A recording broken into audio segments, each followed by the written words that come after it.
तो नमस्कार, स्वागत है आप सभी का टारगेट फॉर आईक्यू में। मैं हूं सत्येंद्र। आज हम लोग इस लीगल करंट अफेयर के सेशन में देखेंगे।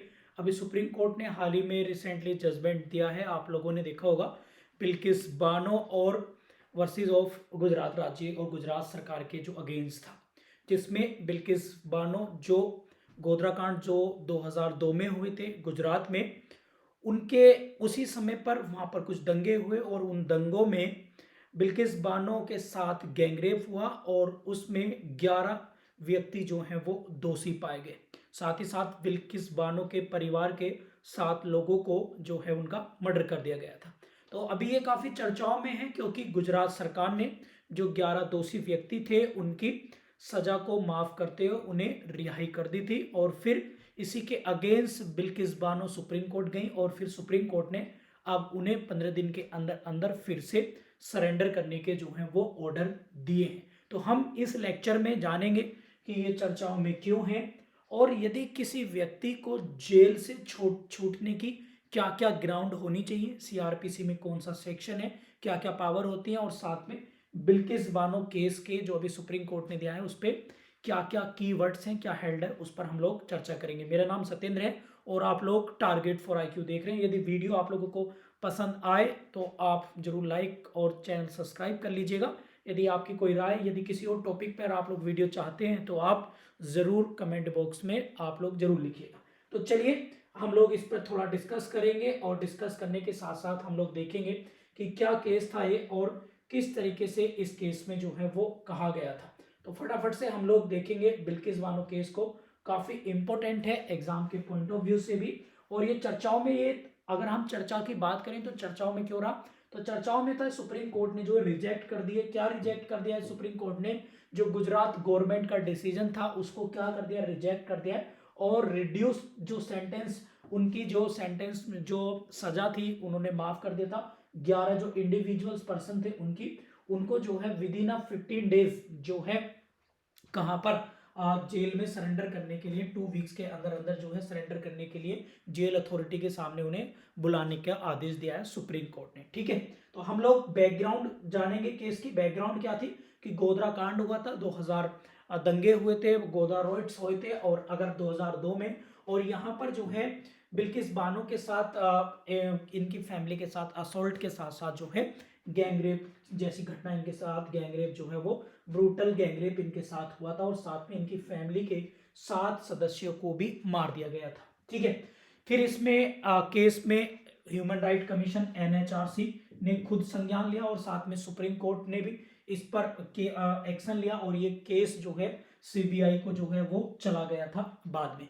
और क्योंकि ये मैटर गुजरात का था, बाद में इस केस को, क्योंकि जो पार्टी थी ऑनगोइंग डेथ, उन्हें क्या मिल रही थी, डेथ की थ्रेट मिल रही थी, धमकी मिल रही थी, और ऐसे में केस को जो है ट्रांसफर कर दिया गया था गुजरात से बंबई हाई कोर्ट में, और बंबई हाई कोर्ट में ही चार्जशीट फाइल हुई, बंबई हाई कोर्ट में ही ट्रायल्स वगैरह हुए। तो अब इस पे हम लोग जो है वो देखेंगे। अब बाद में क्या हुआ, अभी सीबीआई कोर्ट ने जो है 2008 में इन सभी को जो है सजा सुना दी थी। सजा सुनाने के बाद 11 लोगों को दोषी पाया गया और उन्हें आजीवन कारावास यानी लाइफ इम्प्रिजमेंट का जो है वो सजा उनको दे दी गई।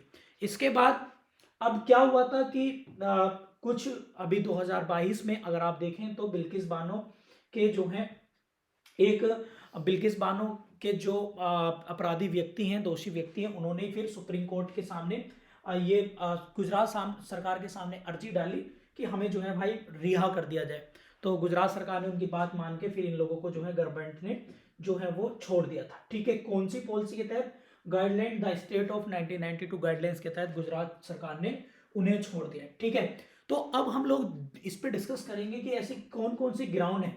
सबसे पहले हम लोग देखेंगे कि ग्राउंड कौन कौन सी हैं जिन ग्राउंड पर जो है किसी अपराधी, किसी जेल में रहने वाले व्यक्ति को जो है वो छोड़ा जा सकता है।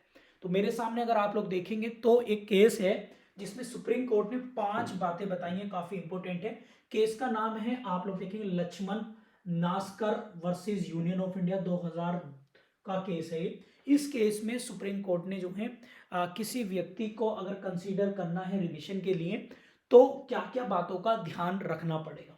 नंबर 1, पहली बात तो ये देखना चाहिए कि जो व्यक्ति, दोषी व्यक्ति जेल में रह रहा है उसके छोड़ने से किसी सोसाइटी पर कोई प्रभाव तो नहीं पड़ रहा, यदि सोसाइटी पे कोई इम्पैक्ट तो नहीं पड़ रहा। फिर ये देखना है कि क्या भविष्य में ऐसा कोई केस दोबारा तो नहीं होने की संभावना तो नहीं है, क्या वो रिपीट तो नहीं करेगा भविष्य में, ये भी आप लोग इसमें देखना पड़ेगा।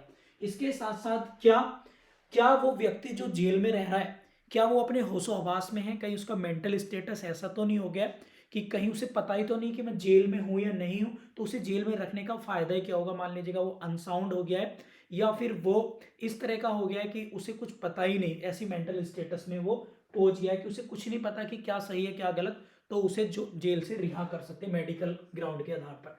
इसके बाद अगर हम देखें तो अगर हम देखें क्या क्या कि वो जो पर्सन है आकलन करेगी, सर जेल आकलन करेगी क्या वो वास्तव में छोड़े जाने लायक है कर पर्सन या नहीं है, और कोई पर्पज कोई उद्देश्य के लिए उसे छोड़ना जरूरी है या नहीं, कोई उद्देश्य के आधार पर भी छोड़ा जा सकता है यदि सरकार चाहे तो। फिर इसके बाद फिर ये देखेंगे कि उसकी सोशल और इकोनॉमिक कंडीशन कैसी है, खासकर उसकी फैमिली की कंडीशन कैसी है, उसकी फैमिली की बैकग्राउंड के आधार पर भी छोड़ा जा सकता है। परंतु ये सब ग्राउंड कब होंगे ये भी आप लोगों को याद रखना है कि कम से कम मिनिमम 14 साल वो जेल में रह गया हो, और वो भी किस ग्राउंड पर, जिस पर लाइफ इंप्रिजमेंट यानी आजीवन कारावास के व्यक्ति पर ये कंडीशन अप्लाई होंगी। तो केस का नाम आप लोग याद रखेंगे लक्ष्मण और यूनियन ऑफ इंडिया, ये 5 ग्राउंड मैंने बता दी हैं। मिनिमम 14 साल ईयर तो उसको रहना ही पड़ेगा, और ये 5 ग्राउंड है, इसी ग्राउंड का हवाला दिया है। अब बिल्किस बानो जजमेंट के की पॉइंट्स हम लोग देख लेते हैं कि बिल्किस बानो केस जो हुआ है सुप्रीम कोर्ट ने क्या बातें कही हैं। तो सुप्रीम कोर्ट ने 7 बातें इसमें कही हैं, 7 की पॉइंट्स इसमें कहा है कि भैया पहली बात तो गुजरात गवर्नमेंट इसके लिए कॉम्पिटेंट अथॉरिटी थी ही नहीं, गुजरात गवर्नमेंट इसके लिए कॉम्पिटेंट अथॉरिटी है ही नहीं, बिकॉज कि जहां इनका ट्रायल हुआ है, जहां इनका ट्रायल हुआ है वहीं पर, जहां इनके साथ इनका ट्रायल हुआ है वहीं वही स्टेट इनको रिमेशन कर सकता था, इनको रिहा कर सकता था, पहली बात। दूसरा इन्होंने कहा कि अगर क्या जो ऑर्डर है, जो ऑर्डर जिस आधार पर ऑर्डर दिया गया, क्या वो कोई लीगल अथॉरिटी थी, लीगल मतलब क्या स्टेट के द्वारा कोई ऐसी लीगल अथॉरिटी डेवलप की गई थी जिसको ये पावर हो कि अपराधी व्यक्ति को छोड़ा जाए या नहीं छोड़ा जाए, या फिर ये लिखेंगे क्या वो अथॉरिटी उस राज्य की है जहां पर उनका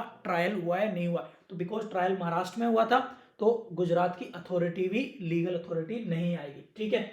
फिर इसके साथ साथ हम देखेंगे सुप्रीम कोर्ट ने कहा भाई कि क्या मई 2022 में जो आपने ये इनके साथ जो क्या आपने जब इन्हें छोड़ा था तो उसमें कुछ फैक्ट को क्या करा गया था, जो लीगल फैक्ट हैं इनको छोड़ते समय यानी रिहा करते समय गुजरात सरकार ने लीगल प्रोसेस जो राइट टू इक्वलिटी है या अगर हम करें नेचुरल लॉ सिद्धांत का जो है वो पालन नहीं किया गया, उनके सप्रेशन यानी छुपाए गए हैं जो इंपॉर्टेंट फैक्ट थे उनको रिहा करते वक्त। इसके बाद पॉइंट नंबर 4 क्या कह रहा है कि गुजरात गवर्नमेंट जो है वो should have sought a review 2022 order by the setting the whether not the competent authority. क्या गुजरात सरकार इसके लिए कोई कॉम्पिटेंट अथॉरिटी थी या नहीं थी, क्या उसने ऐसा कोई रिव्यू किया नहीं किया। इसके बाद सुप्रीम कोर्ट ने इसको क्रिटिसाइज भी किया 2022 में, क्या क्या क्या बताया सुप्रीम कोर्ट ने बताया कि कोई 2 राज्यों से जुड़ा हुआ मामला, एक मामले जो मामला कंकरेंट लिस्ट से रिलेटेड है जिसका ज्यूरिडिक्शन या रिमिशन किससे रिलेटेड है, कंकरेंट मतलब समवर्ती हो, 2 राज्यों के बीच में कन्फ्लिक्ट हो या 2 राज्यों से जुड़ा मैटर हो, तो कोई एक राज्य बिना किसी दूसरे राज्य से बात करे इनको अथॉराइज नहीं है, छोड़ नहीं सकता। ये भी इसमें आप लोगों को ध्यान रखना पड़ेगा।